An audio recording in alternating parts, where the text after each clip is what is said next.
Apresentação, Eduardo. Tá E aí bom, também. Tá bom. O Mário está começando a gravação. Também. Então, pessoal, bom dia. Desejo que todos estejam bem.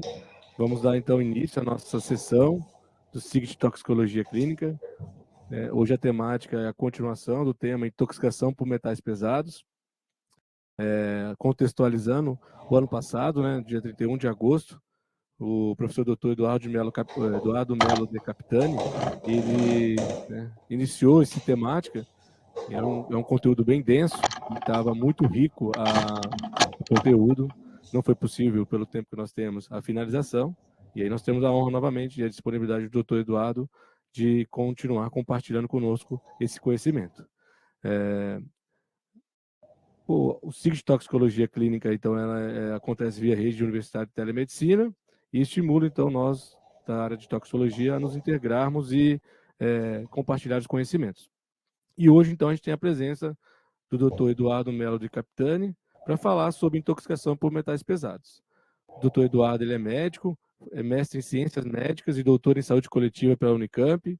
Ele tem especialização em medicina do trabalho pela ANANT e especialista em toxicologia médica pela AMB, fellow da European Association of Poison Control Centers and Clinical Toxicologists, professor colaborador, livre docente do Departamento de Clínica Médica da Faculdade de Ciências Médicas da Unicamp. Ele é membro do CIATOX de Campinas, e atuando em docência, assistência e pesquisa nas áreas de saúde coletiva, toxicologia e pneumologia, com ênfase em saúde ocupacional e saúde ambiental. Doutor Eduardo, novamente eu gostaria imensamente de agradecer a sua disponibilidade de estar conosco hoje nessa manhã de quinta-feira, compartilhando esse conhecimento de intoxicação por metais pesados, hoje com foco no mercúrio e no arsênio. Temos 1 hora de palestra e depois a gente abre para 30 minutos para a gente discutir. A palavra está com você. Muito obrigado. Bom dia a todos aí. Obrigado pelas palavras aí, Camilo, pela apresentação. Eu vou continuar praticamente uma aula do ano passado, que a gente acabou falando de chumbo. Não sei se a maior parte das pessoas que estão assistindo agora assistiram. No ano passado eu falei de chumbo e mercúrio. A gente ficou meio pela metade. Então foram algumas... A aula do ano passado foi mais assim, alguma coisa de generalidade em relação ao mercúrio, a química do mercúrio, a questão da volatização, o quão importante é a volatização do mercúrio para a situação de inalação, o quão volátil ele é, então esse é um risco importante. E aí a gente teve que parar por causa do tempo e realmente é um assunto muito rico, eu acabo meio que me perdendo também nessa extensão do assunto. Então, vocês me desculpem, mas eu acabei ficando pela metade no ano passado, a gente vai continuar agora. E, basicamente, a parte de toxicocinética, que tem bastante importância na toxicologia, do ponto de vista de avaliação de risco e entendimento do quadro clínico e mesmo em relação às questões de tratamento. Então, o mercúrio, retomando um pouquinho, quem assistiu deve lembrar, a gente tem várias formas de mercúrio. Uma das formas é o mercúrio elementar, o Hg0, que não tem valência. Depois nós temos os sais inorgânicos de mercúrio, e o próprio Hg0 ele se oxida virando Hg2+, que é uma forma tóxica importante, mas é inorgânica. E depois nós temos os metils e etis mercúrios, ou seja, os mercuriais orgânicos, que tem toda uma cinética e uma toxicologia levemente diferente. A gente vai ver alguns aspectos da diferença. Claro que o mercúrio, do ponto de vista toxicológico, ele é bastante neurotóxico, as duas formas são neurotóxicas, mas tem algumas diferenças que podem ser importantes na avaliação clínica. Então, de cinética, absorção por inalação do Hg0, que é o elementar, é basicamente 80%, ou seja, quase tudo é absorvido. Isso é importante do ponto de vista de ocupacional. Então, eu mostrei isso na aula passada, algumas situações ocupacionais relacionadas à fabricação de lâmpada de mercúrio, lâmpada fluorescente, a reciclagem de lâmpadas fluorescentes, por exemplo, e mesmo a inalação eventual de uma queda de termômetro, um vazamento de mercúrio de algum equipamento de medição, por exemplo, num laboratório, mesmo dentro de casa, quando você tem uma queda de mercúrio. Atualmente, cada vez menos a gente tem mercúrio, termômetros à base de mercúrio, está praticamente proibido isso, então não existe mais no mercado, mas pode haver acidentes desse tipo, então se preocupar com a inalação. Do ponto de vista gastrointestinal, esse mercúrio do termômetro, o mercúrio de aparelhos de medição, ele é praticamente não absorvido, então isso também é uma chamada constante nos nossos ciatox, também cada vez menos em função da pouca disponibilidade, mas de criança que mordeu o termômetro, por exemplo, engoliu um pedaço, às vezes até um pedaço de vidro, junto com o mercúrio que estava dentro do termômetro. Isso é uma situação que não é preocupante do ponto de vista de absorção. Ele é praticamente não absorvido. Se a criança tem um hábito intestinal normal, ou se o adulto tem um hábito intestinal normal, isso aí vai ser eliminado em pouco tempo. Caso exista um caso de constipação crônica, alguma coisa assim, em termos de movimento peristáltico mais reduzido, um laxante leve pode ajudar na excreção, mas nada além disso, sem lavagem gástrica, né, não é para fazer nada de intempestivo ou de invasivo. Os alquíleos mercúrios, que são os mercúrios orgânicos, que estão no peixe, que estão nos frutos do mar, né, que é o metilmercúrio, etilmercúrio, principalmente o metil, ele tem uma ótima absorção pelo gastrointestinal. Esse é o grande problema da contaminação de peixes e frutos do mar com mercúrio orgânico. E os sais de mercúrio, tipo bicloreto de mercúrio, tem uma baixa absorção, mas eles são corrosivos em altas concentrações. Então, ele acaba absorvendo alguma coisa pela destruição da mucosa, pelo fato de ser corrosivo. Então, é uma baixa absorção, mas existe risco de intoxicação. Também, em desuso, isso aqui eu cheguei a falar na aula passada, alguns medicamentos antigos, aí, principalmente diuréticos, na base de mercúrio inorgânico, sais de mercúrio, isso a gente não usa mais, então esse é um risco baixo de a gente se defrontar com esse tipo de problema. Do ponto de vista dérmico também, o HG0 muito pouca, a gente tem algumas situações de absorção, se fica muito tempo em contato, mas é praticamente nulo. E o mercúrio orgânico, lipossolúvel, do ponto de vista dérmico, também é importante essa via de absorção. Aqui, só para um exemplo, um rapaz aqui de 25 anos que ingeria um medicamento à base de mercúrio da medicina ayurvédica indiana, que era a base de mercúrio metálico. Isso acontece ainda, a medicina ayurvédica usa muito mercúrio em doses elevadas, em algumas apresentações medicinais deles.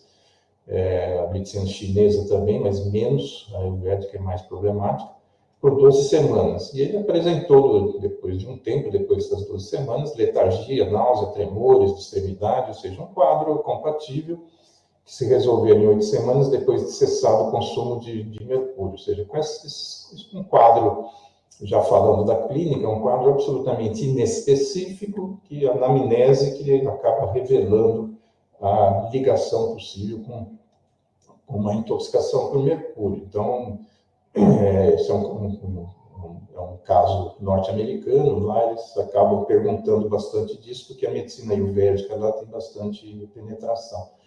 Ele tinha um mercúrio urinário que foi decrescendo ao longo do tempo, e vocês veem na radiografia simples de abdômen dele, né, várias imagens compatíveis com depósitos de mercúrio ao longo do cólon, sigmoide, cólon e intestino delgado, né? Então, essa absorção foi baixa. Normalmente se acredita, tem uma discussão interessante nesse artigo, se acredita que aqui a absorção é muito mais por eructação e absorção por via inalatória.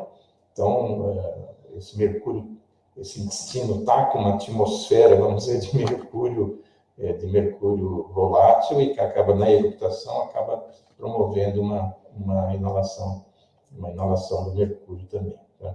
Então, existe essa possibilidade.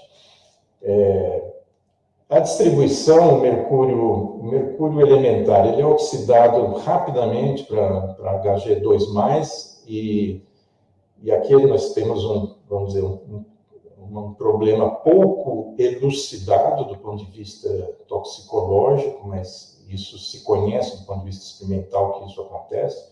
Ele vai para Hg2+, e nessa forma Hg2+, ele tem dificuldade de passar, por exemplo, membranas. Então, ele, como Hg0, ele passa a barreira hematoencefálica, passa a barreira placentária, entra na célula e depois ele é oxidado Hg2+, e aí ele age toxicologicamente, ou seja, ele precisa estar ionizado nessa forma para se ligar às enzimas, para fazer a inibição enzimática dele. Então, esse aqui é um ponto importante do ponto de vista de uma janela aqui em termos de oxidação. Essa oxidação acontece não só dentro das células, mas na circulação também, durante a circulação. Então, o Hg0 ele vai diminuindo a quantidade de Hg0 e sendo oxidado. Quando ele é oxidado, ele deixa de passar as membranas, mas o que foi absorvido já, o que já passou membranas e barreiras, acaba se oxidando dentro dos órgãos, né? Então, ele tem uma boa passagem nas membranas, como Hg0, sem se oxidar, e tem um acúmulo rápido nas células, como Hg, e vai se ligar aos grupamentos sulfidrila, como Hg2+, inibindo uma série de enzimas que vão causar os efeitos, tanto neurológicos quanto renais e de outros órgãos, né? As formas orgânicas têm boa distribuição tecidual, então elas são bem absorvidas pelo gastrointestinal e tem uma distribuição bastante boa. Os órgãos-alvo nessa distribuição são praticamente cérebro e rins. Se vocês puserem isso na cabeça, já ajuda muito pensar nos efeitos básicos ou principais dos mercúrios em geral, tanto o Hg0 quanto o alquil-mercúrio, quanto o mercúrio orgânico. E é claro que aqui está esquematicamente, didaticamente separado, mas todos esses mercúrios, o Hg0 também age no rim, o alquil-mercúrio também age no rim, mas muito menos, né? Esse que é o ponto, muito menos. Precisa de uma exposição mais a longo prazo para chegar a nível renal, mas em alguns casos de inalação aguda importante podem até ter necrose tubular. Mas o cérebro acaba sendo o mais importante, tanto para o Hg0 inalatório e o alquil-mercúrio, os mercúrios orgânicos via digestiva. Então, a neuropatia cerebral, o sistema nervoso central, é o importante. O principal órgão de depósito é nos rins, ou seja, ele vai se depositando ali, não necessariamente agindo de forma tóxica. Tem uma boa concentração em tireoide, a gente não tem pouco efeito demonstrável na tireoide do mercúrio, mas ele tem uma concentração importante. E ele não se metila, ou seja, o mercúrio inorgânico, tipo Hg0, Hg2+, ele não é metilado, né? A gente vai ver lá no arsênio, mais para frente, quando eu falar de arsênio, vocês vão ver que a metilação do arsênio é uma via metabólica importante para a desintoxicação, e mesmo para transformação em produtos também tóxicos, mas aqui a gente não tem metilação em vivo no ser humano, tá? Então, isso é importante também. Então, basicamente, do ponto de vista de cinética, vamos começando pelo Hg0 aqui, inalatório, então a via de entrada dele é pulmão, isso aqui é bem esquemático, mas é pelos pulmões. O metilmercúrio, o mercúrio inorgânico é pelo intestino, ou seja, a gente não inala isso, a gente vai ingerir. As duas formas, é claro, que vão ser absorvidas pelo sangue e vão ser distribuídas para os tecidos e eliminadas basicamente pela urina. Essa é a base da excreção do mercúrio inorgânico do Hg0, pela via urinária, sai um pouco pelas fezes, mas é basicamente pela urinária, e o metilmercúrio sai basicamente pelas fezes. tá? Claro que tem mercúrio orgânico saindo pela urina também. A gente vai ver do ponto de vista de monitoramento, por exemplo, quando a gente dosa mercúrio na urina, a gente tem que ter em mente que uma parte desse mercúrio na urina pode estar vindo de ingestão de metilmercúrio, tá? Mas isso aí que eu falei, é um esquema aqui mais didático para a gente ter uma ideia de que quando a gente está frente a uma inalação de mercúrio num trabalhador, por exemplo, ou num acidente inalatório com pessoas que quebraram algum recipiente com mercúrio, inalaram mercúrio, o monitoramento é na urina, tá? No sangue, a gente pode dosar mercúrio no sangue, vocês estão vendo aqui, só que no sangue vai ter uma mistura dos dois. Aí, aqui sim, aqui é uma mistura, vamos dizer, importante, né? A dosagem de mercúrio no sangue, dependendo da dieta da pessoa, com mercúrio orgânico do peixe e tal, pode ser bastante importante e pode camuflar o que está sendo atrapalhar a interpretação do que está sendo inalado. Então, é por isso que a gente usa a urina, principalmente, quando você está monitorando trabalhadores que inalam mercúrio elementar, tá? Dificilmente a gente usa o sangue. Você pode até usar o sangue como complemento, mas se tiver que escolher um exame, é o exame de urina. No caso do metilmercúrio, é o contrário. Se você quiser utilizar um monitor só, uma dosagem para ter uma ideia do que está acontecendo sobre ingestão de mercúrio orgânico, é o sangue, tá? A urina não ajuda, a urina vai atrapalhar, porque é pouco que sai pela urina. Fezes, ninguém vai dosar nada nas fezes, do ponto de vista prático e metodológico, não existe nada definido. Então, esse é o resumo da cinética e dos possíveis monitoramentos e interpretações de exames. A gente vai voltar um pouco nisso depois, tá? Mas acho que deu para entender, né? Então, sangue, basicamente, para avaliação do que está sendo absorvido por metilmercúrio, desde que você não tenha uma exposição ocupacional. Então, todo mercúrio que você encontrar no sangue, se você eliminou essa exposição ocupacional aqui, todo mercúrio que você encontrar no sangue vai ser orgânico, né? Então, o sangue é importante para isso. E a urina, basicamente, quando você tiver uma exposição inalatória, tá? Então, aqui do ponto de vista de síndromes tóxicas, a gente tem pela inalação, a gente pode ter uma síndrome aguda, basicamente por pneumonite química. Isso é possível de ser visto. Eu, pessoalmente, nunca vi casos, mas tenho vários casos descritos na literatura, por exemplo, na queima de mercúrio, né? Principalmente na queima. Você tem o amálgama de mercúrio, por exemplo, numa situação de garimpo de ouro, por exemplo, aquela pessoa que queima, eu já falei disso no ano passado, aquela pessoa que queima os amálgamas para separar o mercúrio do ouro, essa pessoa tem um risco de fazer pneumonite química, tá?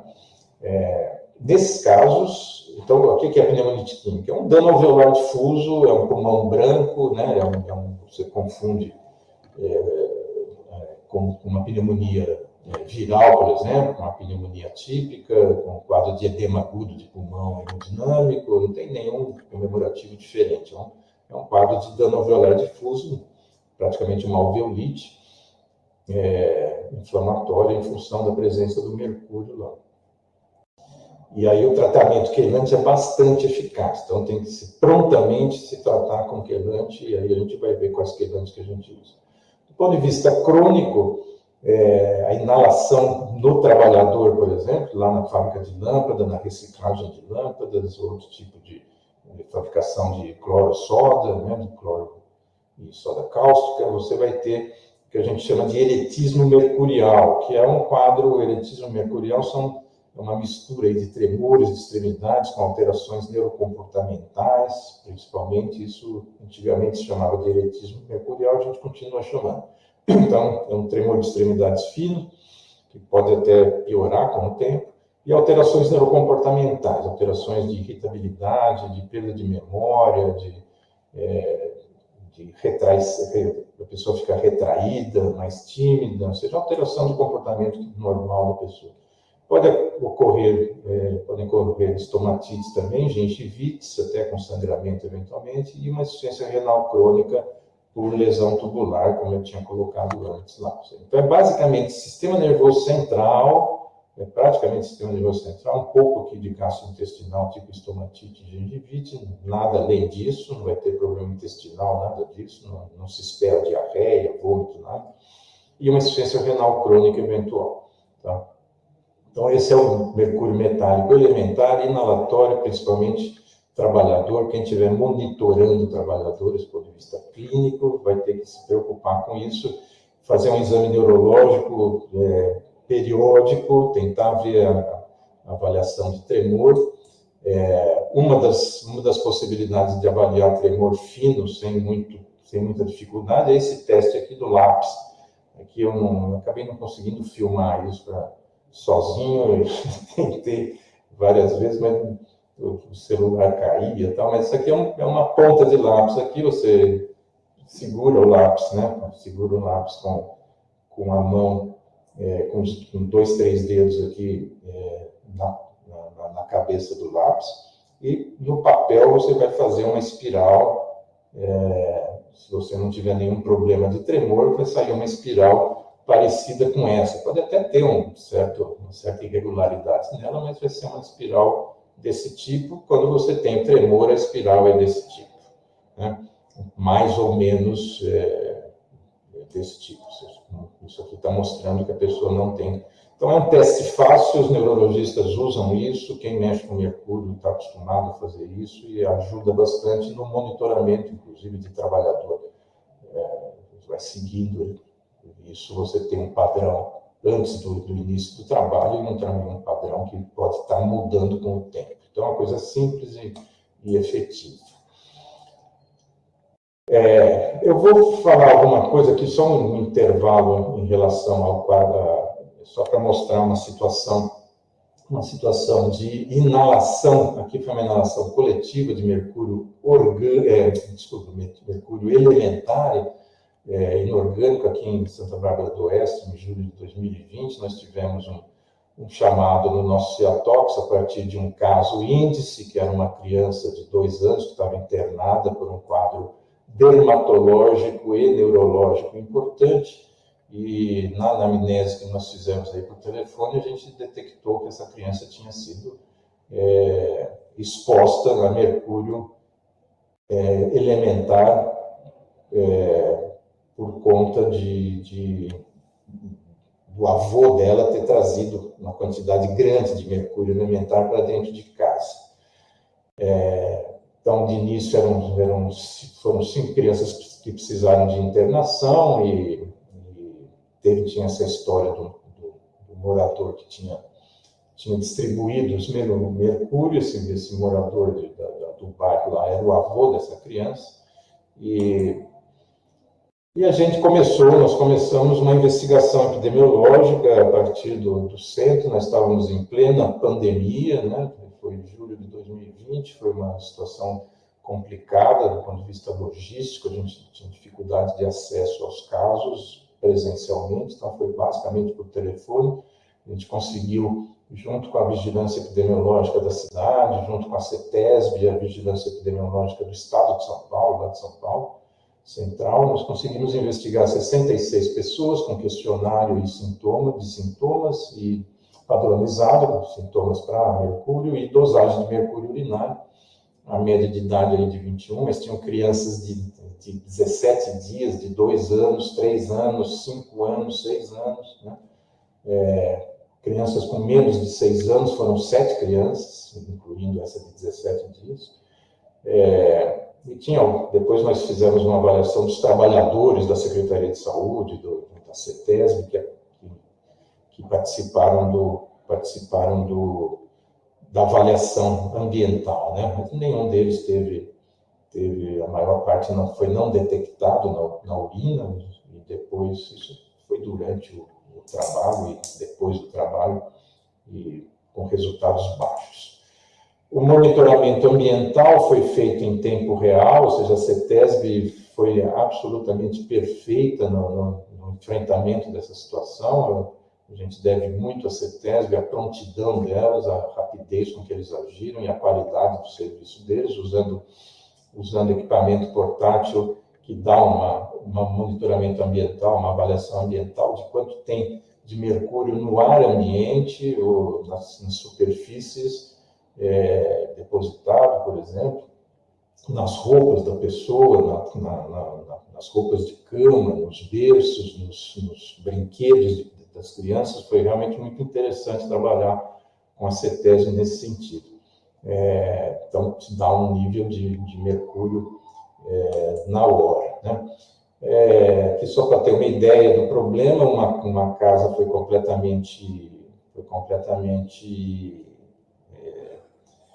fechada e esvaziada por conta de contaminação por mercúrio, ou seja, foram 4 casas que praticamente foram condenadas, entre aspas, mas interditadas temporariamente até que se fizesse o que foi feito aqui, ou seja, uma retirada do piso, porque tinha mercúrio embaixo do piso, nas frestas do piso, ou seja, uma retirada e a colocação de sulfato, de enxofre, só tem enxofre amarelo, para ele complexar com mercúrio metálico, formar o sulfeto de mercúrio, que é não tóxico e não tem absorção, né? Então, isso foi feito de forma sistemática nas casas. Estão vendo aqui uma casa praticamente reformada depois do tempo, retirada dos pisos e retirada do piso e jogado o enxofre amarelo antes de colocar o piso novo. Isso foi um trabalho que durou 1 ano praticamente, e a liberação das casas levou praticamente 1 ano. A frequência daquelas 66 pessoas a gente considerou expostas, depois de um questionário e avaliação, 46 pessoas que realmente foram expostas por terem tido contato.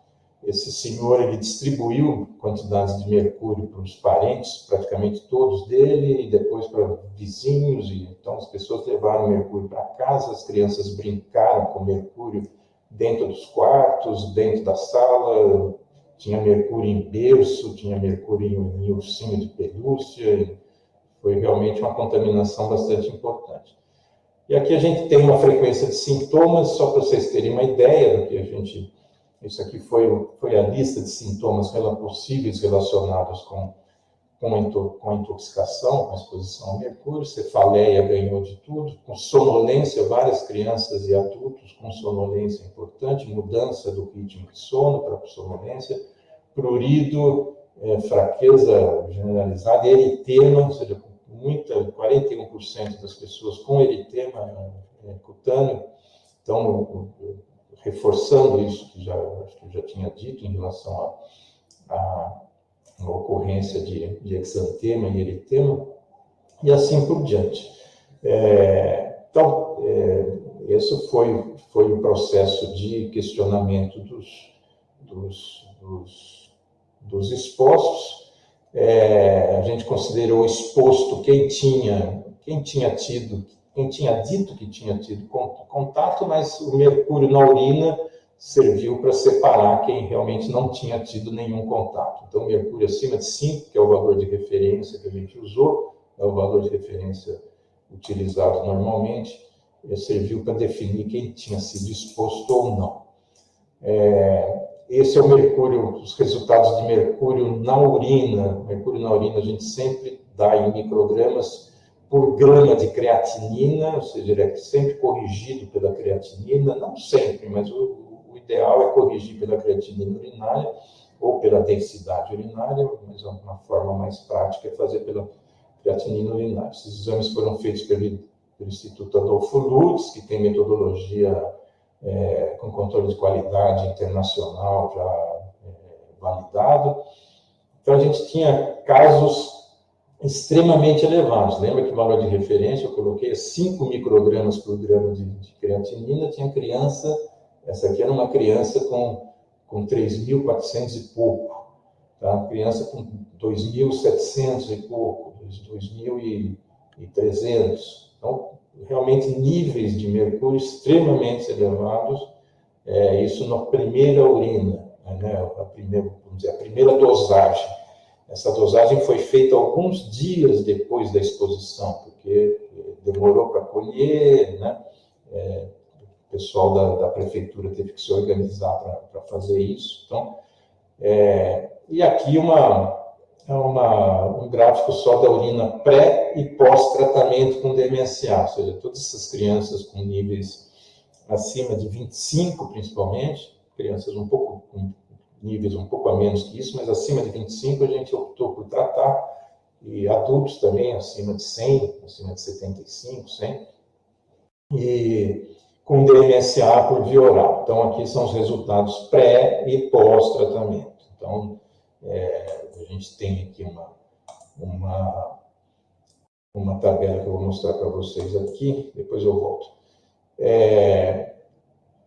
Alguns aqui são só 10 indivíduos com maior nível de mercúrio, vocês estão vendo aqui, 3.491, 2.297, assim por diante, até 330, são níveis extremamente elevados de mercúrio, e nós fizemos o tratamento com DMSA, e a gente tinha eu não vou me deter nessa tabela, que é meio complexa aqui, em termos de diferença entre pré e pós, e assim por diante, intervalo de dias entre a primeira dosagem e a segunda dosagem. Eu sei que a gente conseguiu, me interessa aqui mostrar para vocês essa última tabela aqui, considerando, em vermelho aqui, considerando uma meia-vida suposta de 60 dias, que é possível, ou seja, tem vários trabalhos mostrando que a meia-vida do mercúrio na urina, mercúrio elementar, vai de 30 a 60 dias, eu considerei 60 dias para fins de cálculo, e a gente teve um aumento da excreção de 2,92, 3,57, 7 vezes, e assim por diante,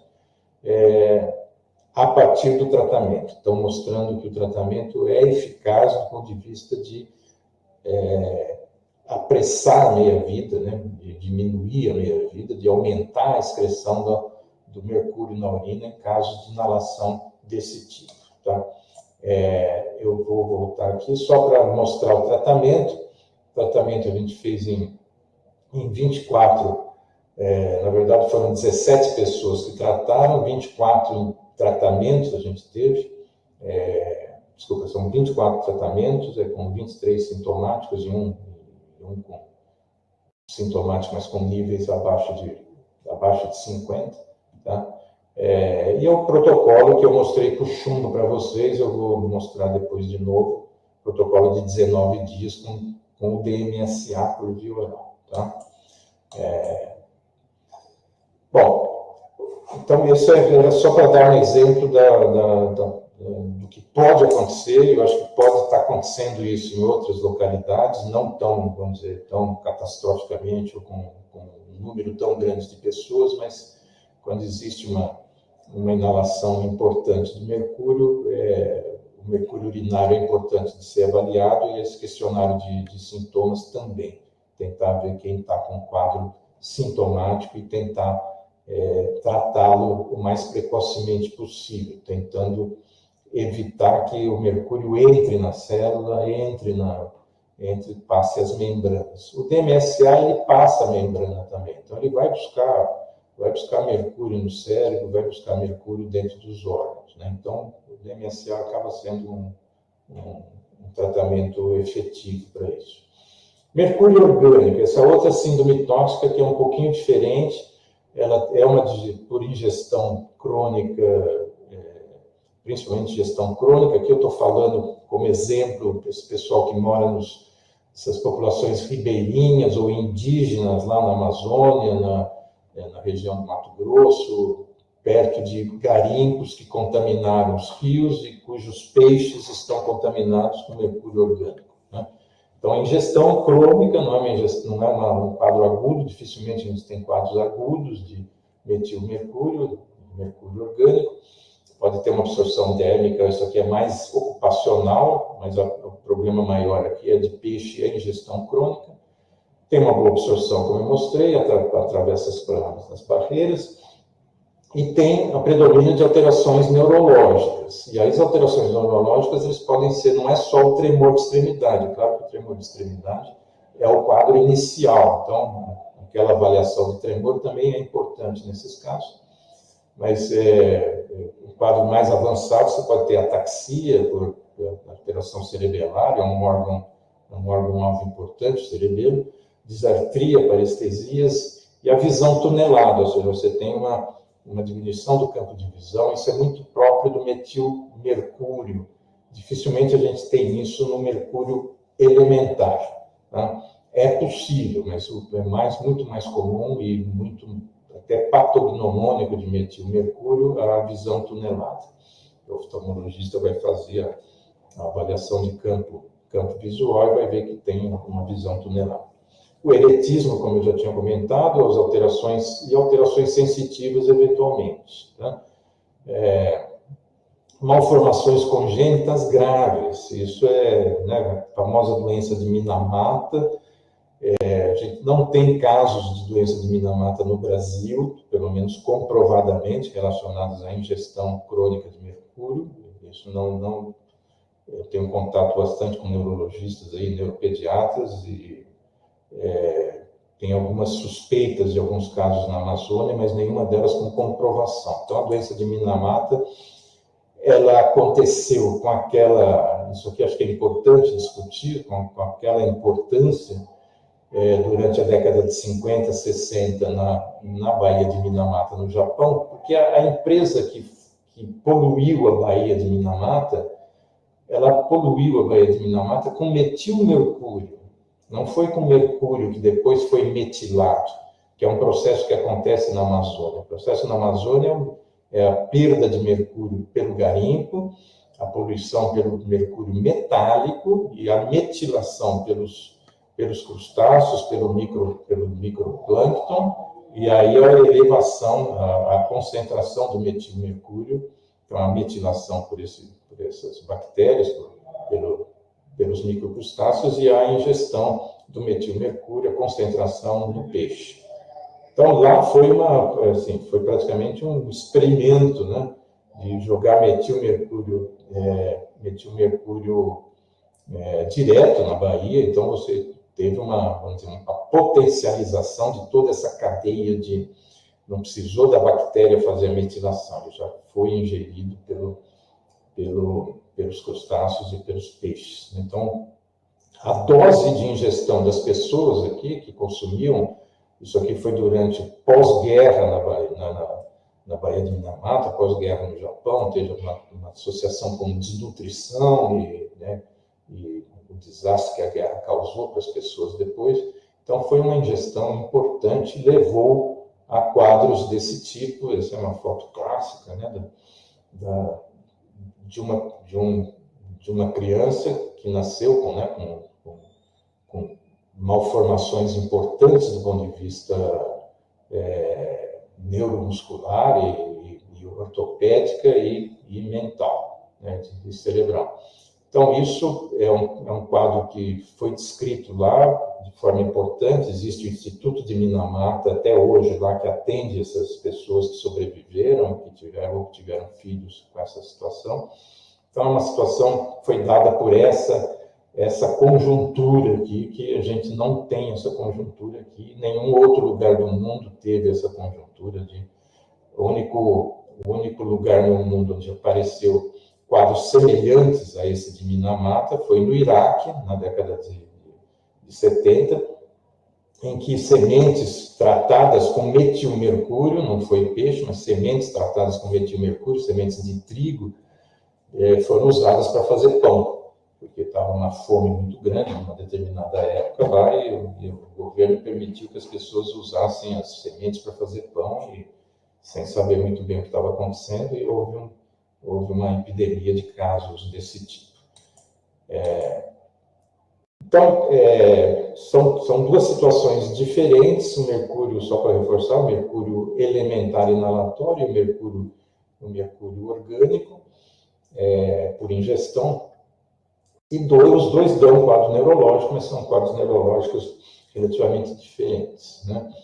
O diagnóstico e tratamento. O diagnóstico é isso que nós fizemos, tentamos fazer com essas crianças, esses adultos que se expuseram aqui com mercúrio elementar. Sinais e sintomas compatíveis, a história de exposição e uma dosagem de mercúrio na urina, no caso do inalatório, no sangue, no caso do metilmercúrio, e sangue e cabelo, no caso do metilmercúrio.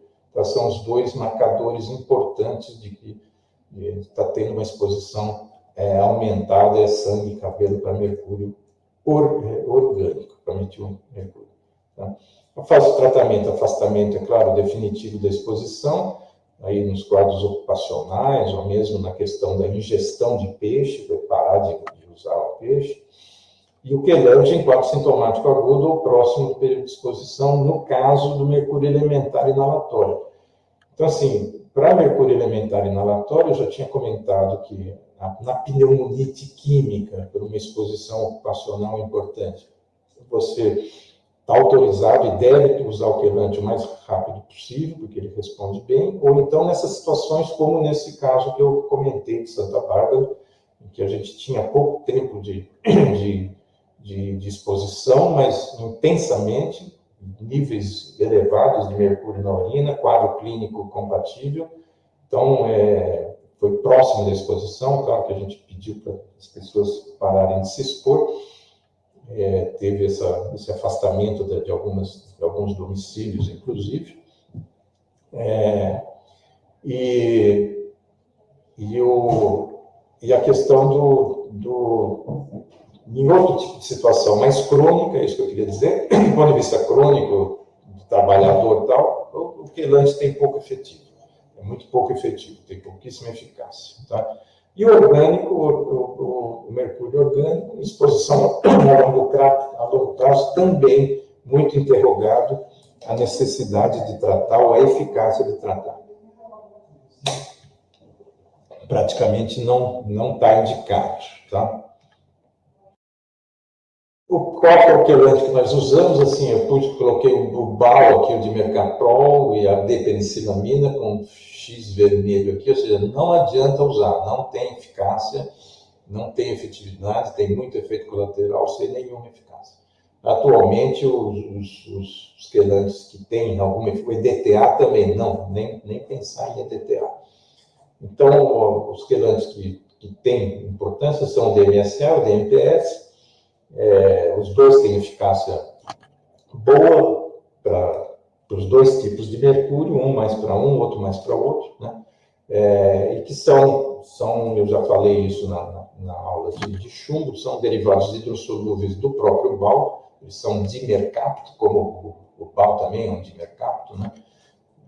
Mas são hidrossolúveis, então eles são absorvidos por via oral e com efetividade na circulação periférica. E o DMPS, que tem uma apresentação VO, uma apresentação IV. Que é importante o DMPS nesse sentido, apesar de nós não termos DMPS no Brasil. Está disponível só o DMSA. Então, o ácido dimercapto succínico, isso ele é mais eficaz no início da exposição e de sintomas.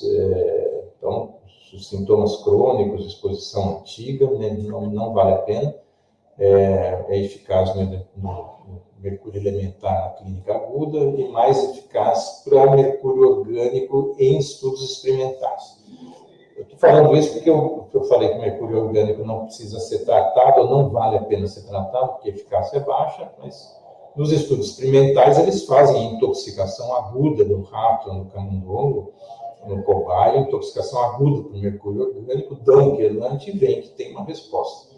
Mas esse não é o cenário que a gente tem na nossa situação, tá? Então,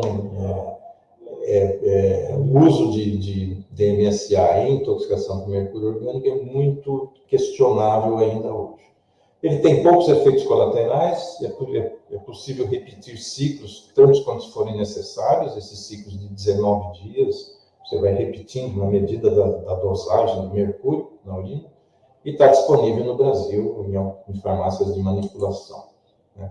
O DMPS é um derivado também do dimercaprol, o nome comercial dele é Dimaval, é um medicamento da Bayer, alemã, Nós não temos aqui, não está aprovado, o FDA também não aprovou ele, não sei porquê, provavelmente por questões de mercado, de lobby dentro do FDA americano, mas ele não tem problema nenhum, ele é um quelante já super bem estudado, em termos de efeito colateral é igual do DMSA, então não tem por que ele não ser aprovado se o DMSA foi aprovado. É uma questão mais política aí do que outra coisa. E ele é mais eficaz para mercúrio inorgânico elementar. Ou seja, estou fazendo a propaganda do DMSA porque é o que a gente tem disponível, porque a gente usou naquela situação, e em outras situações de mercúrio elementar eu uso o DMSA, porque a gente não tem o DMPS. Ele é um pouquinho melhor do que o DMSA. Não é demais, mas é um pouquinho melhor. E tem a apresentação IV, que é boa para casos graves agudos. Tá? É pouco eficaz para o mercúrio orgânico e poucos efeitos colaterais também, não disponível para o Brasil. Tá? Então, esse aqui é o de Maval, teria que talvez trabalhar para ter uma aprovação na Anvisa e ter isso disponível. Aqui as doses, eu não vou me deter nisso, vocês vão ficar com essa aula. Efeito adverso pode ter um aumento transitório de transaminases, pode dar um prurido, um racho cutâneo, um pouco de trombocitose e eosinofilia, nada sério, não vi nenhum relato na literatura de efeitos colaterais que precisassem interromper o tratamento ou fazer alguma coisa mais dramática. Tá? Só monitorar com função hepática e hemograma em função disso aqui. Tá? Então, de mercúrio é isso, acho que depois a gente fica com as perguntas para o final. Vou falar um pouco de arsênio. O arsênio é menos, vamos dizer, a ocorrência de problemas de arsênio atualmente é muito pequena, muito menor, aí talvez eu gostaria até de saber da experiência de vocês em outros centros. De vez em quando a gente recebe uma demanda de alguns centros, principalmente do norte do país, aí norte e nordeste, em função de alguns casos pontuais de tentativa de suicídio ou até de homicídio, né, usando arsênio, em função de disponibilidade de alguns raticidas à base de arsênio. Mas isso é ilegal, está proscrito, então eu acho que isso diminuiu bastante. Então, do ponto de vista da população geral, o acesso ao arsênio como um intoxicante é pouco. Tem algumas situações ocupacionais que eu vou falar, mas também com pouca possibilidade de intoxicações importantes. Aqui só para curiosidade, mas sim, do ponto de vista de nomenclatura, eu acho que é importante todos nós falarmos a mesma coisa, é arsênio ou arsênico, né? Eu de vez em quando ouço as pessoas falarem arsênico, mas não é. Em português, o arsênico ele é relacionado muito ao trióxido de arsênio, que é vamos dizer, o protótipo do veneno à base de arsênio, né? O sal branco, inodoro, insosso, que a pessoa não percebe que está ingerindo. Então, esse é o arsênico, mas em português a palavra é arsênio. Tá? É interessante isso, porque o português é a única língua que usa essa forma para o elemento químico, nenhuma outra língua, latina inclusive. Tá? No francês é arsenic, no espanhol também é arsênico. Então, é estranho, mas dizem que foi na década de 1800 e qualquer coisa, 1880, tal, que os filólogos portugueses lá resolveram discutir essa questão e assumiram que a palavra certa em português é arsênio. Então, a gente tem que falar arsênio para não confundir com o trióxido de arsênio, que é popularmente chamado de arsênico. Então, arsênico seria um sal específico e o elemento é o arsênio. Tá? Ele tem 4 estágios de oxidação, o AS0, como o HG0, o arsenito e o arsenato, e a arsina. A arsina, aqui, que é o ASH3, que é um gás. Então, é um gás extremamente tóxico, é uma das moléculas tão tóxicas, talvez, aí, quanto o cianeto, por exemplo. É a arsina. Isso aqui também só é produzido em processos industriais, a gente não tem possibilidade da população geral estar exposta à arsina, pelo menos é que eu saiba. Tá? O arsênio elementar, ele não é tóxico, diferente do Hg0, ele não é tóxico, ele não é volátil, então a gente não tem como ter contato com ele. Mesmo que você lamber um metal de arsênio, a base de arsênio, um metal, você não vai conseguir absorver isso. E o pó, quando você tem o arsênio em pó, ele vai estar na forma ele vai estar oxidado. Ele já, com o oxigênio da atmosfera, ele acaba se oxidando. Então, a gente não tem exposição a arsênio elementar.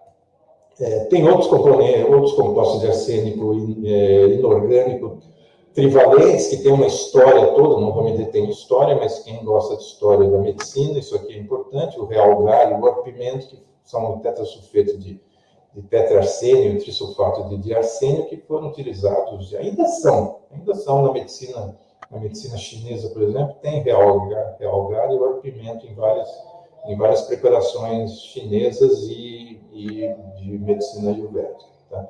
Mas faz parte muito mais da história da medicina do que outra coisa. Então, a gente tem pouca exposição só nesses tipos de medicamento.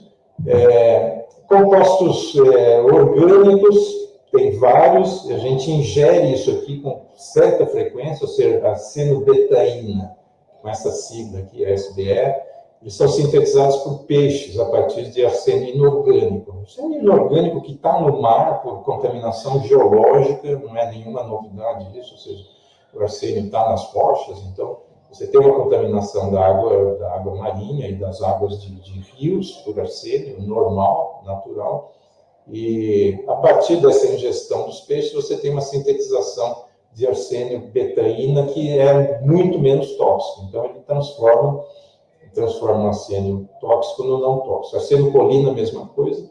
Então, quando a gente ingere peixe, dificilmente a gente não está ingerindo isso. É uma coisa natural ter arseno-betaína e arsenocolina em peixe. Com pouquíssima repercussão, praticamente nenhuma repercussão do ponto de vista toxicológico. Aqui um pouco diferente. Tem alguns arsenos, açúcares, que são também orgânicos, são moléculas orgânicas, que são sintetizados por algas. Aqui já muda um pouco. Peixe também e crustáceo também produz isso, mas principalmente algas. Aí o arseno-açúcar, alguns deles, eu não vou me deter na classificação disso, mas alguns deles têm um efeito mais tóxico. Não tanto quanto o inorgânico, mas tem algum efeito maior do que a arseno-betaína e a arsenocolina. Tá? Então, isso está bem estudado, por exemplo, em casos de pessoas que ingerem muita alga marinha, principalmente as asiáticas, né? Eu comi muito sushi, muito alimento à base de alga marinha, eles têm níveis de arsênio na urina e na arsênio no sangue maior do que as populações que não comem isso. Tá?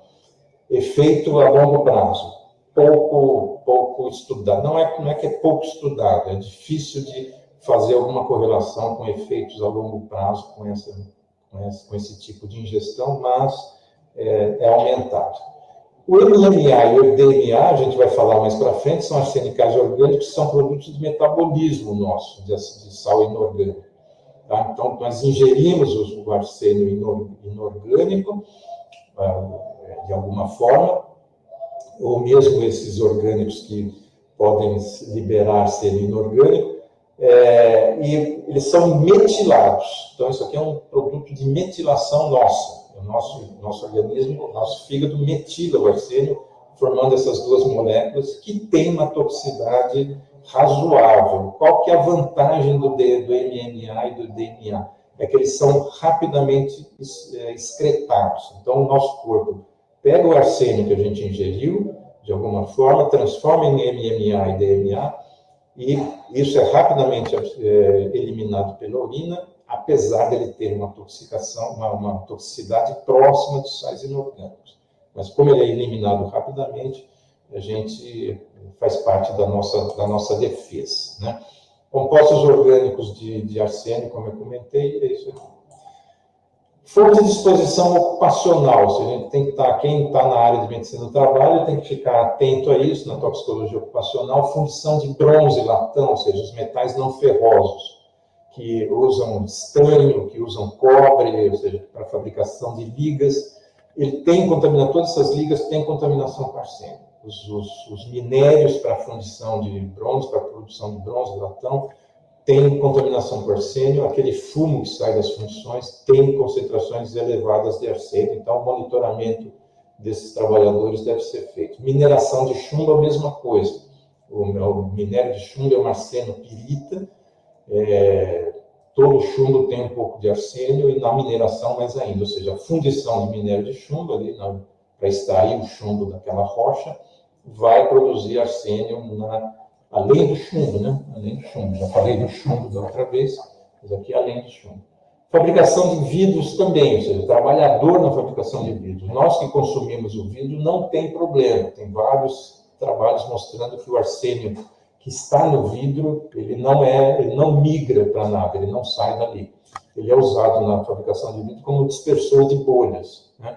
Quando você está soprando vidro, quem já viu fazer vidro soprado, você tem chance de produzir bolhas na massa do vidro que vai aparecer depois no produto final. Então, o arsênio, o antimônio, eles entram como dispersor de bolhas, eles desfazem essas bolhas. É importantíssimo na indústria de vidro. Dificilmente você tem indústria de vidro sem arsênio.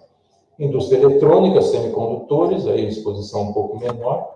Queima de carvão mineral, aqui um exemplo dos Estados Unidos. O carvão mineral dos Estados Unidos tem muito arsênio, o nosso carvão não é tão problemático assim. A gente também não queima carvão mineral de forma importante, né? Só nas siderúrgicas. O nosso carvão é ruim para a fabricação de aço. E a fabricação de herbicidas organoarsenicais. Tá? Então, tem alguns herbicidas como o MSMA, que está no mercado brasileiro, inclusive, com uma molécula orgânica. O uso de conservante em madeiras foi durante muito tempo utilizado no Brasil. Não me perguntem, eu não sei, nunca consegui informação sobre isso, sobre o quanto que a gente usou isso antigamente. Atualmente, já de umas décadas para cá, talvez 20 anos, com certeza, a gente passou por pentaclorofenol, para produtos também extremamente tóxicos, mas que não tem arsênio. Atualmente, eu não sei dizer se existe essa possibilidade. E aditivos alimentares para aves também, principalmente galinhas, que a gente não usa aqui no Brasil. Isso aqui é muito relacionado com produção norte-americana em alguns lugares da Europa. O arsênio ele aumenta a produção de musculatura, de proteína nas aves. Não ocupacionais, água potável. Água potável. No Brasil, eu vou mostrar algumas poucas situações, mas assim, só lembrar para vocês terem ideia do que acontece no resto do mundo. Aqui eu estou dando exemplo de Bangladesh, aqui a situação de Bangladesh, ali na Índia você tem poços desse tipo aqui, poços manuais e poços desse tipo, que irrigam plantações de arroz com elevadas concentrações de arsênio do ponto de vista geológico. Ou seja, o pessoal cavou o poço e achou a água lá de baixo, vem com arsênio. Tá? Isso foi durante 30 anos, 20, 30 anos foi consumida essa água, até perceberem que existia essa contaminação, produziu o que nós conhecemos hoje aí como uma grande epidemia de arsenicismo crônico no mundo, está na Índia, principalmente em outras localidades. No Brasil, inclusive no Chile, na Argentina, tem algumas águas contaminadas. No Brasil tem potencial exposição a arsênio em algumas situações, como lá no quadrilátero ferrífero, em Nova Lima. Quem é de Minas Gerais deve conhecer essa situação. Produção de ouro, tudo ligado à produção de ouro. O Vale do Ribeira, a mesma coisa. O Vale do Ribeira ainda tinha a questão do chumbo. A gente produziu chumbo lá com contaminação por arsênio. Tem alguns lençóis contaminados geologicamente com arsênio ou pela produção mineral também contaminou essas águas. Tá? Isso aqui tudo já foi estudado, tem níveis, vamos dizer, não preocupantes de arsênio. As pessoas que moram nessas regiões tem níveis de arsênio um pouquinho elevados na urina, sem repercussão clínica e abaixo do limite de produção de problemas. Aqui em Paracatu, a mesma coisa em Minas Gerais, uma grande mina de ouro que existe em Paracatu. Em alguns poços rurais, a gente encontrou contaminação por arsênio, mas em todas essas localidades aqui, o fornecimento de água pelas companhias estatais ou privadas de água, um tratamento, não tem arsênio na água. Tá? Então, foram situações que já foram estudadas no Brasil. Todas situações relacionadas com mineração de ouro e chumbo. Tá? Dieta rica em peixes marinhos, né, e crustáceos marinhos, e o dieta em rio, já falei isso, sobre essa possibilidade, que só para ilustrar isso, aqui a gente tem um vermelho, um arsênio inorgânico mais tóxico. Vocês veem aqui arroz, isso também no Brasil já foi estudado, não é desse jeito, isso aqui são estudos no resto do mundo, principalmente na Ásia, o arroz lá é mais contaminado. No Brasil já teve estudos que mostraram que não é desse jeito, isso aqui é um trabalho de fora. Potencialmente tóxico é o amarelo e não tóxico é o verde. Então, vocês veem, peixe, grande parte, 85% do arsênio que está no peixe é não tóxico, que é aquele arsênio colina e aquele arsênio betaína que eu comentei.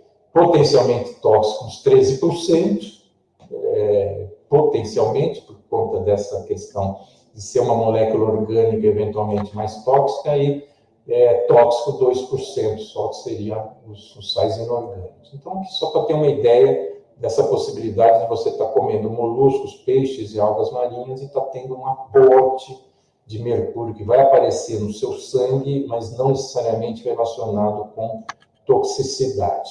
É importante ter isso na cabeça para o monitoramento, para a interpretação do monitoramento.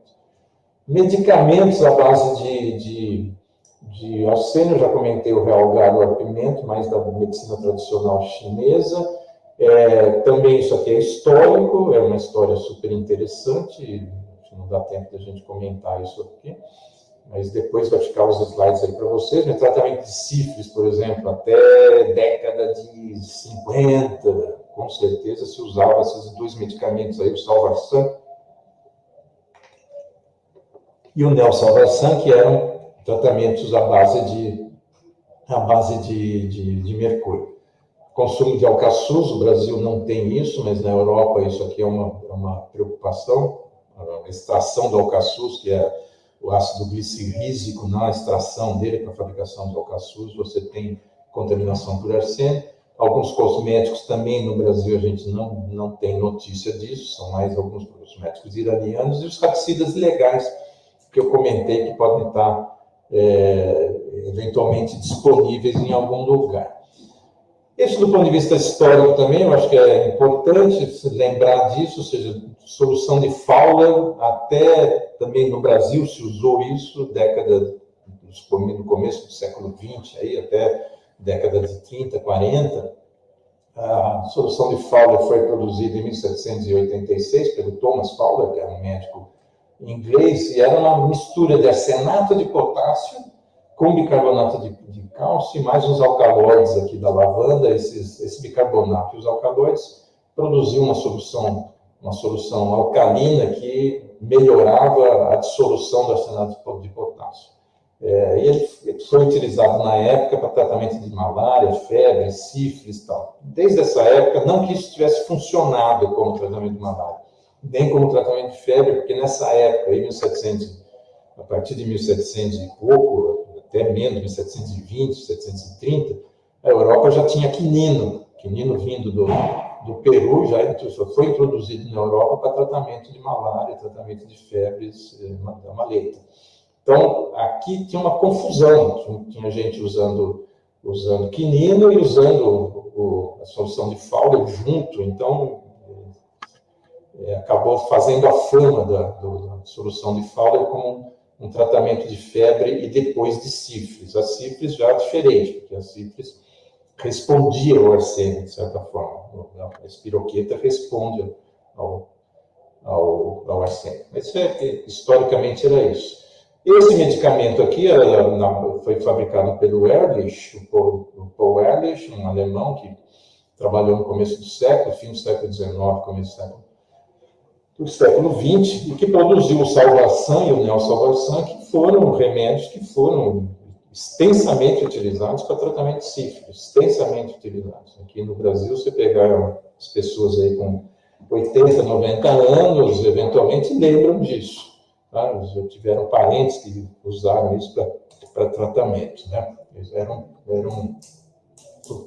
Eram medicamentos aqui distribuídos e vendidos no Brasil. Né? Tratamento de sífilis, tifo recorrente, angina de Vansan, paludismo. Então, assim, era aquela panaceia mas para sífilis ele foi, de certa forma, importante. Não que ele curasse a sífilis, mas ele controlava a sífilis secundária, e então os casos não iam, em geral, para a sífilis terciária, mas os efeitos tóxicos eram bem visíveis depois de um certo tempo, porque o tratamento era crônico, você tinha que tomar durante alguns anos isso.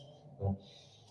A cinética, a absorção dele por via digestiva, eles são muito bem absorvidos, as formas químicas hidrossolúveis, os sais trivalentes e pentavalentes o trióxido de arsênio, o pentóxido de arsênio, até 90%, então são bem absorvidos. Então, quanto a isso, a gente não se preocupa, por isso que ele é muito utilizado em tentativas de suicídio em dose baixa. Né? Na pele não é tão importante. Do ponto de vista inalatório, a gente tem absorção até 30%, isso é importante nessas situações que eu descrevi em relação à exposição em fundições, por exemplo. Então, existe uma absorção de material particular de óxidos, principalmente o trióxido de arsênio, por via inalatória. Essa é uma forma química extremamente tóxica, né? Que é a forma química do arsênico, né? Que a gente chama de arsênico, a gente está chamando esse sal trióxido de arsênio. Ele passa bem as membranas celulares, tanto a barreira hematocefálica, a placenta, então tem um risco desse tipo. Ele é absorvido tanto essa distribuição é feita por um processo passivo e ativo. Isso aqui é super interessante.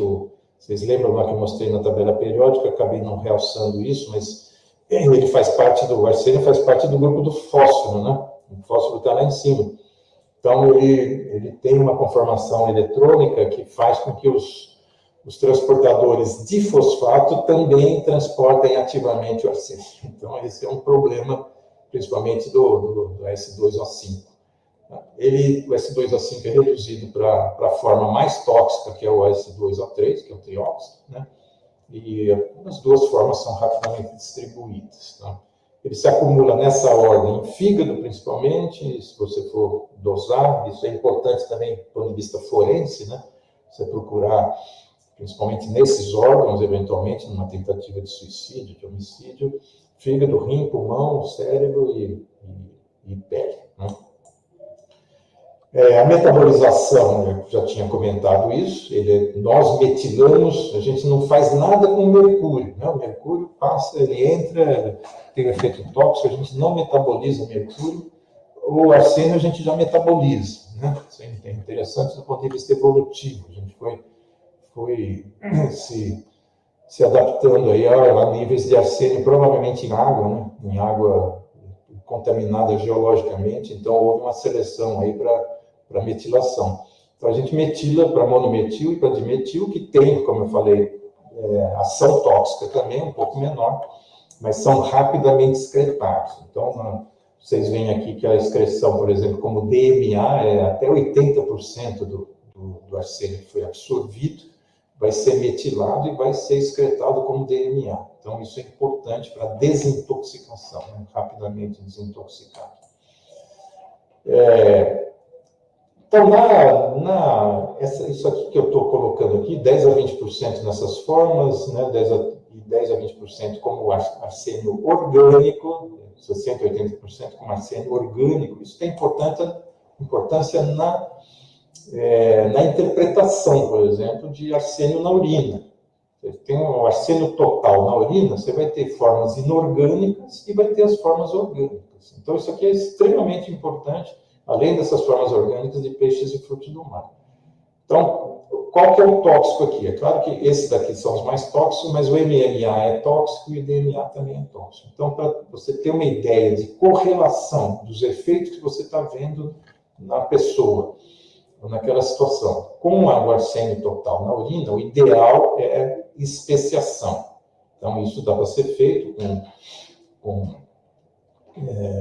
HPLC, você consegue, junto, acoplado com a absorção atômica, ou com ICP-MS, você consegue especiar para eliminar, eventualmente, uma grande parte do arsênio orgânico que não tem importância toxicológica, né?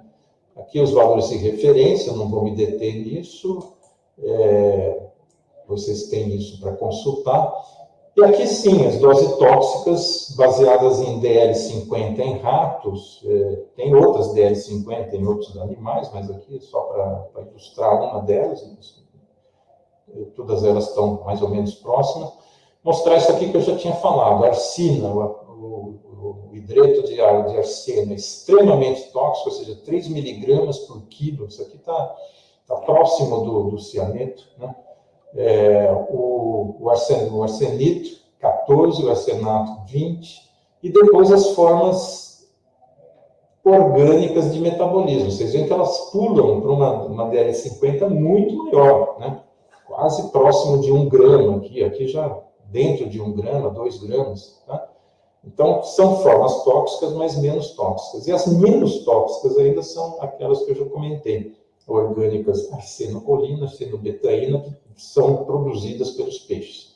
Então, bastante menos tóxicas, né? Então, a arsenobetaína aqui está 10 miligramas, 10 gramas por quilo. Então, isso aqui é importante a gente ter em mente para avaliar risco também de intoxicação. A dose letal oral para ser inorgânico também é uma estimativa, mas é de 1 a 3 miligramas por quilo. Isso também, do ponto de vista de atendimento de pessoas que ingeriram ou tentativas de suicídio e tal, se a gente conseguir ter uma informação sobre o quanto ingeriu, para a gente ter uma noção. Normalmente são gramas, as pessoas ingerem gramas, né? O mecanismo de toxicidade, eu estou já vendo aqui que o tempo está indo, eu vou passar meio rápido, mas eu quero mostrar para vocês que o arsênio ele tem uma inibição importante. Isso aqui está no número 1 aqui, que é a inibição desse complexo da piruvato desidrogenase, que tem a ver com o ciclo de Krebs. Então, isso aqui é super importante, mostra o potencial e a gravidade dos quadros clínicos com dose baixa, né, essas doses letais baixas, em função desse mecanismo, ou seja, um mecanismo absolutamente essencial para nós, ou seja, piruvato, a transformação de piruvato em acetilcolina e a entrada disso tudo, da acetilcolina no ciclo de Krebs, né? Vocês lembram da bioquímica lá, pelo menos espero que sim, da bioquímica básica, vital de produção de energia, de ATP, ligado ao ciclo de Krebs. Isso aqui está sendo inibido nessa fase aqui de lipoamida. Você tem uma inibição, uma ação do arsênio 3 de forma importante. Então, você tem uma diminuição da produção de acetilcolina, isso tudo vai redundar numa diminuição da efetiva do ciclo de Krebs. Então, eu não vou me deter nisso, mas é tudo isso aqui que está, essa redução da acetil-CoA, bloqueio das reações do Krebs, redução na produção de ATP, ele entra na fosforilação oxidativa, rompe a fosforilação oxidativa na cadeia respiratória, e além de tudo produz radical livre e tal. Então, é um veneno, vamos dizer, tem até alguns livros, tem um livro relativamente recente sobre arsênio que o autor chamou de King of Poisons, né? Ou seja, é o rei dos venenos. Realmente, claro que o cianeto é muito mais potente em baixa dose, mas assim, como manipulação, como acesso a um veneno, o arsênio ganha de todos os outros. Além disso, inibe outras enzimas, principalmente a glutationa tanto a sintetase e a redutase. Isso aqui é importante a gente saber, porque tem algumas tentativas de tratamento de intoxicação por arsênio, que eu acho que não está errada, eu até usaria, se fosse o caso, de usar NAC, N-acetilcisteína, ou seja, você dá um aporte de N-acetilcisteína, além do quelante, fornecer acetilcisteína como precursor de glutationa, porque isso aqui é importante. Tá?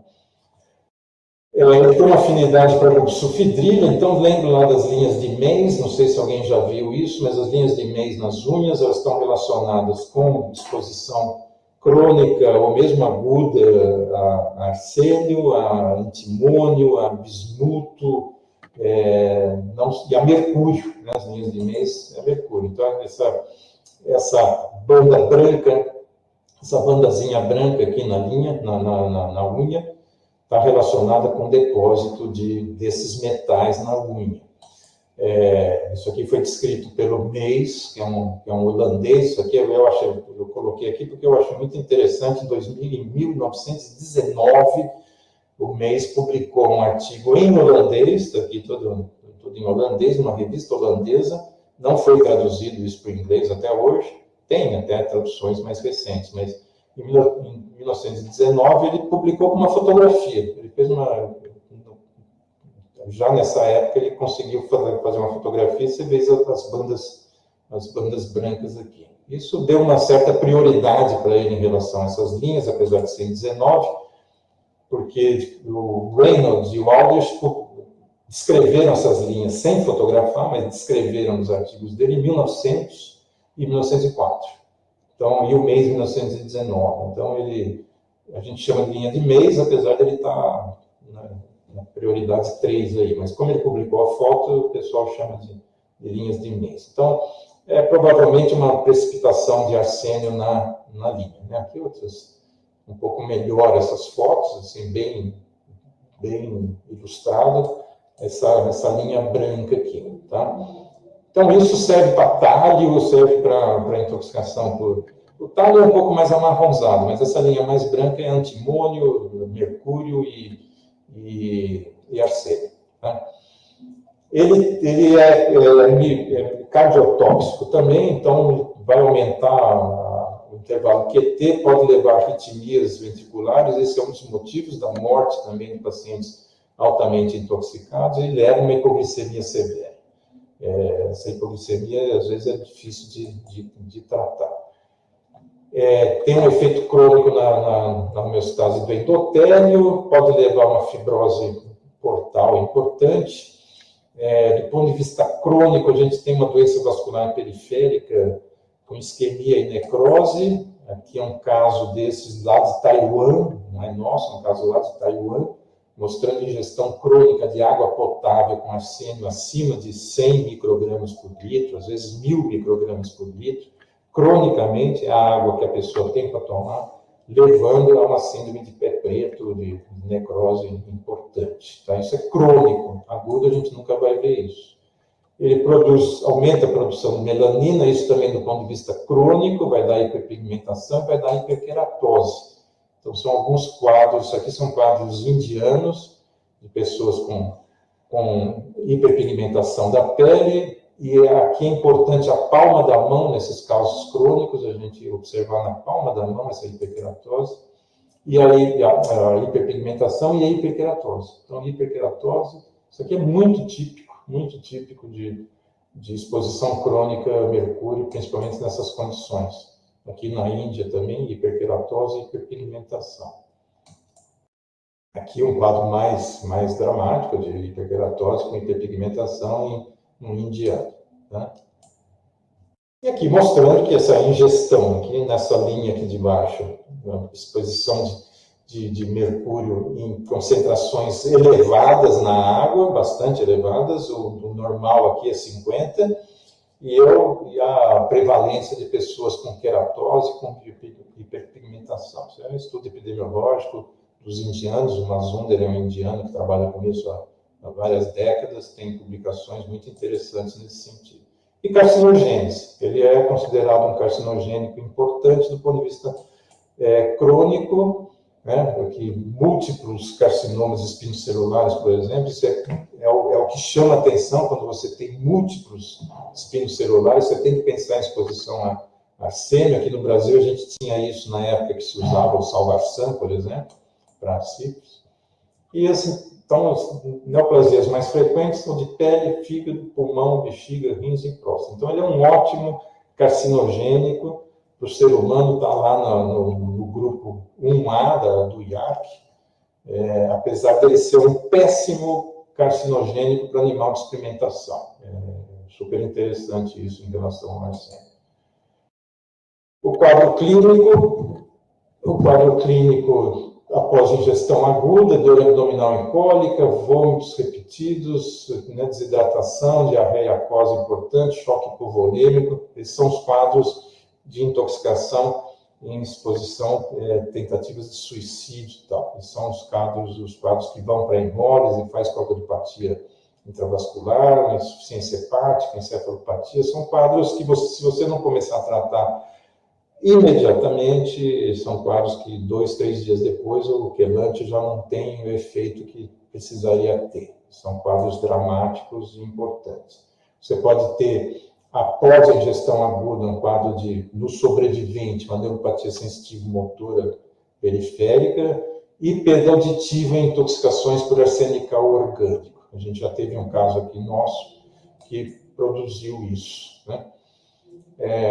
Essa ingestão crônica, então falei do quadro agudo. A ingestão crônica, eu já comentei, já mostrei esses casos para vocês, só ressaltar que é chamado de arsenicismo crônico ou arsenicose crônica, tá? Eu já comentei isso, né? Os quadros de pele, eventualmente a hepatopatia crônica, a insuficiência arterial periférica e assim por diante.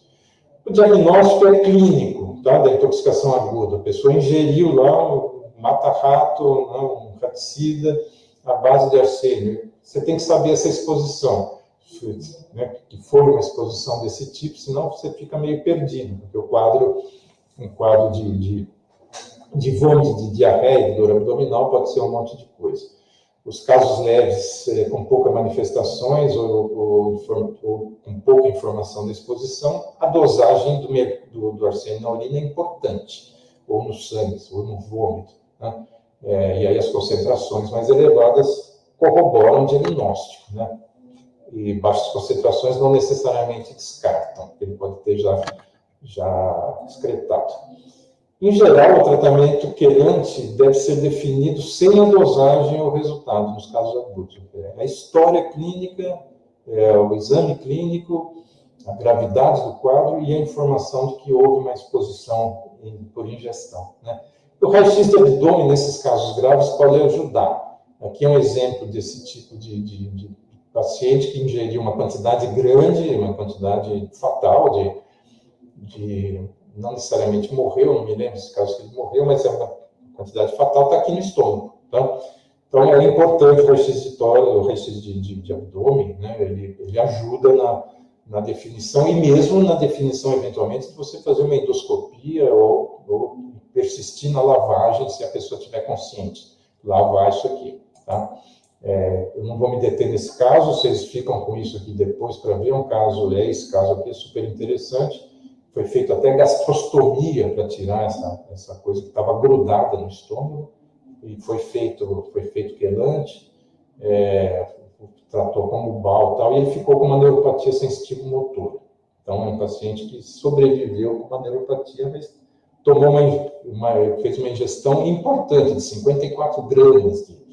Vocês lembram lá que era 1 a 3 miligramas por quilo de peso, né? Isso vai dar o quê? No máximo 100 miligramas, né? 100 e tantos miligramas por dose letal. Esse aqui está tomando 54 mil miligramas. Né? Então, o diagnóstico do ponto de vista laboratorial, eu já falei da espectrometria de absorção atômica, mas a gente tem um teste qualitativo do Reinsch, que é importante ter num laboratório de toxicologia. Isso é urgência mesmo. Assim, você tem um bastão, é super simples, um bastão metálico de cobre, solução de HCl, todo laboratório tem, urina, sangue, material biológico, uma preparação ali, uma diluição, e o resultado é uma descoloração do bastão. O bastão, quando ele é de cobre, se ele ficar prateado, é mercúrio. Se ele ficar escurecido, mais escurecido que o cobre, é arsênio, bismuto, antimônio. Isso é um teste super interessante, tem validação, é muito antigo, lá do século XIX, mas ele continua em uso.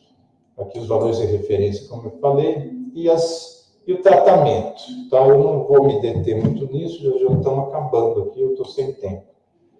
Só mostrar aqui que o DMSA ele tem índice terapêutico nas doses fatais, aqui, ó, DL99, um estudo experimental, o DMSA tem um índice terapêutico de 42, o DNPS 14, esse aqui é uma outra molécula de mercapto, e o BAL 1, ou seja, o BAL funciona, mas olha a diferença, funciona muito pior do que o DMSA. Então, o BAL a gente não tem disponível no Brasil, já comentei isso na aula do ano passado, não tem mais, a gente já teve, mas não tem mais, perdeu o registro da Anvisa, e o DMSA está disponível, então o DMSA é a dose, a droga de uso.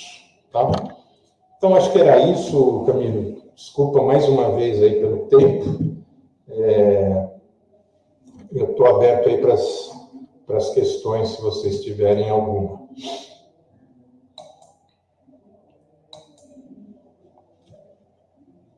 Capitani, excelente, não tem que se desculpar, foi uma bela apresentação, muito rica de histórias, conhecimento, então fiquei muito feliz aqui de assistir, principalmente como o pessoal está assistindo aí. Partindo para as perguntas, Capitani, a Gisele Cipulo Moreira, ela coloca ali, ó, aonde estava esse mercúrio que levou para casa? Lá daquela história que você contou da cidade. Eu estou curioso dessa parte. Essa história é longa, mas na verdade, esse senhor, que era o avô do caso Lindsay, ele é pedreiro e ele foi fazer uma reforma numa fábrica, que a gente ficou sabendo isso muito tempo depois, porque ele, inclusive, ele não contava. A gente acionou até a polícia interrogou ele para saber onde ele tinha conseguido e tal, mas ele não disse. E depois de alguns meses ele nos levou, inclusive, aonde ele tinha conseguido. Ele tinha conseguido isso numa reforma que ele foi fazer numa indústria abandonada em Americana, e era uma indústria de poliéster. E nas indústrias de poliéster, tempos atrás, eles usavam um manômetro de mercúrio no processo de fabricação de poliéster. Não me pergunte detalhes disso, mas usava grandes quantidades de mercúrio numa coluna de mercúrio como um barômetro no processo de fabricação. E essa indústria estava desativada e ele foi fazer essa reforma lá e achou resto de mercúrio no chão, ali, no poças de mercúrio. Então, ele recolheu 600 ml de mercúrio. Ele levou para Santa Bárbara 600 ml de mercúrio numa garrafa PET. E distribuiu lá para as pessoas se divertirem, os netos, os filhos. Foi isso. Só matando, né? Como diria minha mãe, só matando. Que história, gente do céu. Eliane Castro, apresentação excelente, conteúdo precioso, sempre aprendo muito com suas aulas. Obrigado, professor. A Gisele, muito obrigado pela resposta, parabéns pela aula. Professora Sayonara, Maria Lia, grato, professor, como sempre, excelente, parabéns. Sony Ito, lá do Espírito Santo, prazer te ver, Capitani. O Capitani, sobre você... Pode falar. Não, é só agradecer, os agradeço. Sobre o arsênio, né?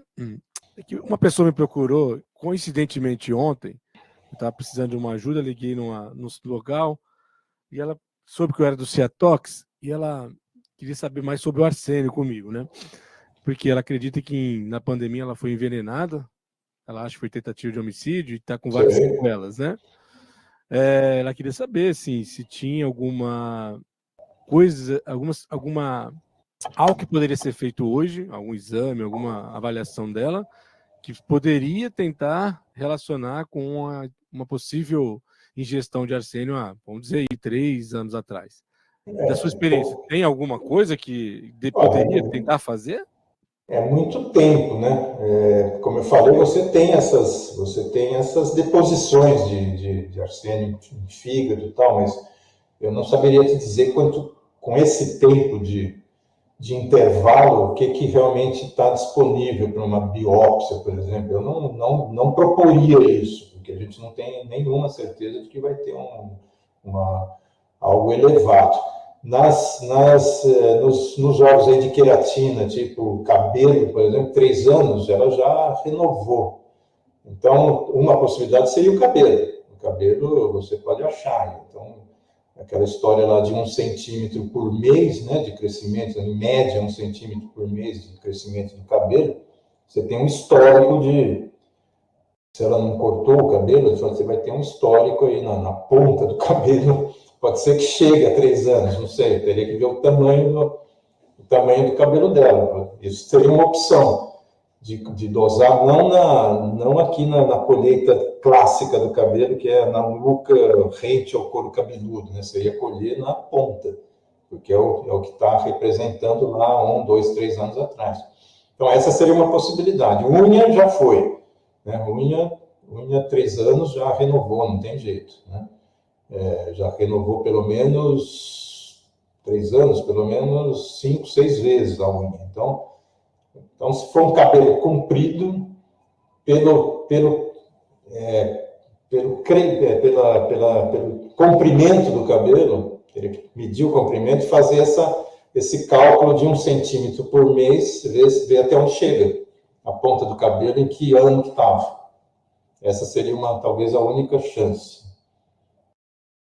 Imaginei também. Pela sua aula, já estou raciocinando a dificuldade de ter isso. E ela tem sequela do quê? Neurológica? Neurológica. Ela diz que tem sequela neurológica, de movimento, e procurou vários especialistas. E, bem, ela acredita que aconteceu isso num evento que ela teve na pandemia, que ficou internada, quase veio a óbito, segundo ela, relatos dela, tá?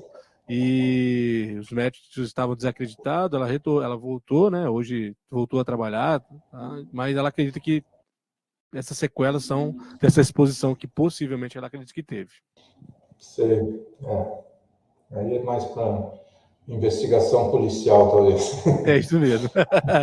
Juliana Sequinel, excelente apresentação, parabéns pela aula e Camilo pela organização. Rogério, muito obrigado. A Sonite respondeu lá, ó, sempre nos socorrendo nas questões de intoxicação por metais. Obrigado pelo compartilhar seu saber.